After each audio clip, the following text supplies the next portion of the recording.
It is Saturday morning, so it's time for a weekly budget with me. So look at this, one receipt this week. And the reason for that is mostly that I tried to not spend this week because I didn't have the money to spend. So pretty simple. Let's just get started.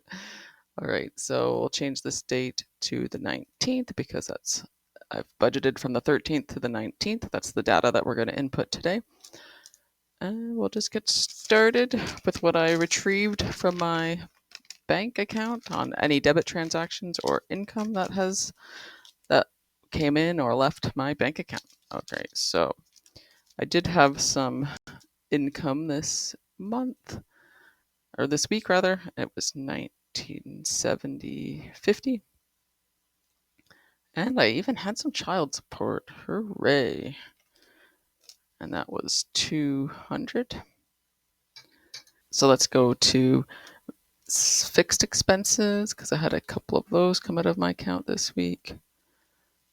And one was for insurance, which is $112.61. And the other one is bank fees, which is $16.95, which I just put in for the whole year because it doesn't change from month to month. But that did come out this week. And let's go down to variable expenses.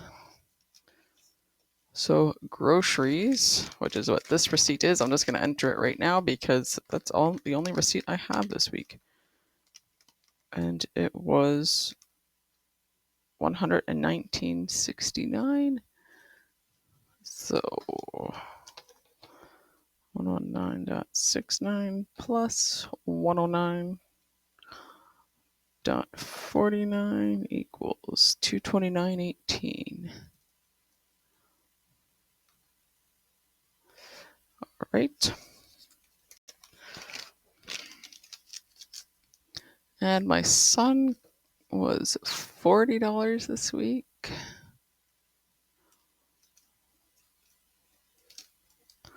School lunches was $65. That's not for the week. I ordered my kids Friday lunches for the month of May.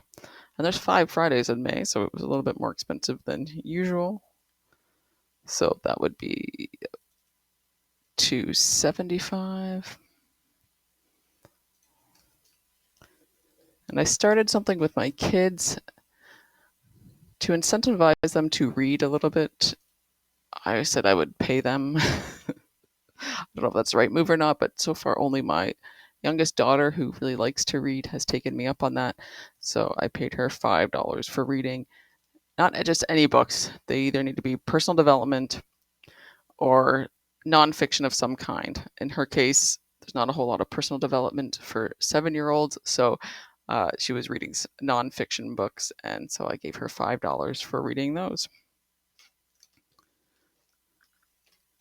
And now it's really to incentivize my older teenagers to read more. But so far, I guess money is not a good incentive to read. I don't know. I have to try something else. But anyways, let's get to the credit card. So I did pay off. I did pay down my MBNA card. That's the debt that I'm working towards paying off totally. So I paid off on that total this month 277.27 plus 50, 327.27. So the total on that, because I paid off, I have $50 deducted each week to going with that, and I also paid off that credit card, which I will do a whole other video on. But really exciting week. The balance is 0 now, so that's exciting. Anyways, I paid off 327.27, so it will be 427.27, and that credit card is done. That is paid off. And I paid 126.26 on this one. And savings got a whopping $20. So that would be 60. And that's it. that's it for this week. A pretty boring week, which is good. I've had a lot of expensive weeks, and it was nice to have kind of a normal one. Really excited to pay off my credit card so I can start saving again for a period of time. Just a little side note is that I will be having another payment. If you don't know, I'm in the middle of a separation, which is taking forever. And with that separation will come more debt. It just hasn't come my way yet, but it's inevitable that it will. So um, I'm glad to have this credit card paid off before I start paying down yet another debt, which I hope will be my last debt ever besides a mortgage, because the relief of paying off your debt and just not owing anybody anything um, is really great, and I like that feeling, and I have no intentions of going back into debt. But anyways, that's kind of besides the point. But it's a good feeling to have that debt paid off, and I know that another one is around the corner, a larger debt. So yeah, so I'll be saving money to put towards that when the time comes and I actually have it to pay off. Because right now, it's like I said, it's what should have been an easy separation is turning out not to be, unfortunately. Anyways, it's besides the point.